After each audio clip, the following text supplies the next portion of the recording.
Hey everyone, it's RJ back with another Artfight Speedpaint. This one is number 4 in the series, and this is for Starlit Skies on Artfight and on Instagram. This character's name is Faye. She's so beautiful, and I really love her design, but I have to be honest, she was definitely a bit tricky to draw, especially when it came up to like layering up the colors. But she was so beautiful, and I'm actually really happy with how this piece turned out. This piece took me just over 4 hours, I think. What you're watching is about 18 times faster than how I actually drew it. I did experiment with a couple of different poses here, but ended up just like settling for her sitting down. And you'll see later I do bring in a reference of a like flower garden that I just really love the lighting of, so I did my best to recreate the lighting in this piece. If you don't know what Artfight is, it's an annual art training event that goes on during the month of July, where artists upload references of their original characters and join a team. And you can score points for your team by drawing the opposing team's characters. And it's just really so fun. By the time you're watching this, Artfight is already over. It ended on August 2nd. But there will be another one next year, so if you're interested, please consider playing next year. It really is so fun. But yeah, so this was one of the attacks that I created pretty early on in the season. I just did not get around to editing this video until now. I'm gonna be honest, guys, I don't know how good I am at editing. I really don't love it. But I wanted to be able to share with you guys what I do and my process, so hopefully you enjoy, because it's been a little bit challenging for me. You can see now I'm in the stage of going over my initial sketch and adding some more detail with a more dense pencil brush. I do all of this on the same layer as my original sketch because I like to use my preliminary sketch as sort of ambient occlusion shading. I do erase it to clean it up a little bit, but I like this workflow far more than doing a messy sketch and then needing to do super clean line art. It just sort of takes away the pressure of needing to be super clean with it.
Alright, and now that all my colors are blocked in there, it's time to start the lighting and background.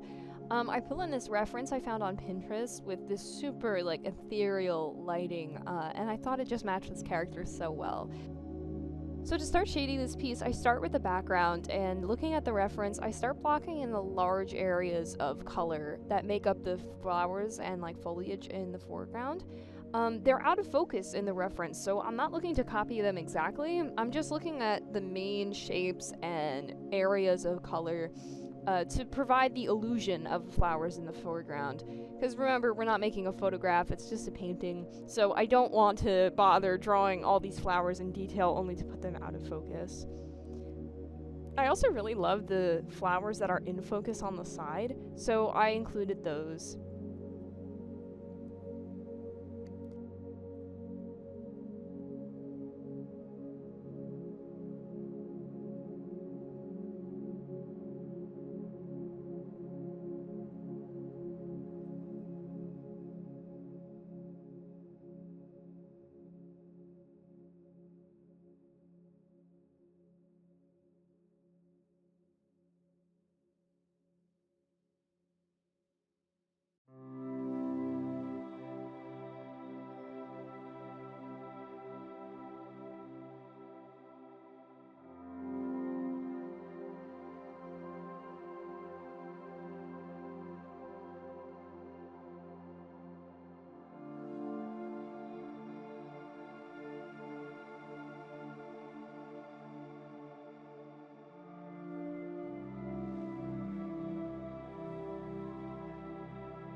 After all of my lighting is placed, I move on to adding some super tiny details like eyelashes, tiny specular highlights, things like that. You don't want to get too lost in adding these details too early on, especially if you end up changing large elements of the lighting in the piece. But now that I know all of my lighting is already blocked in, I can go and do whatever I want.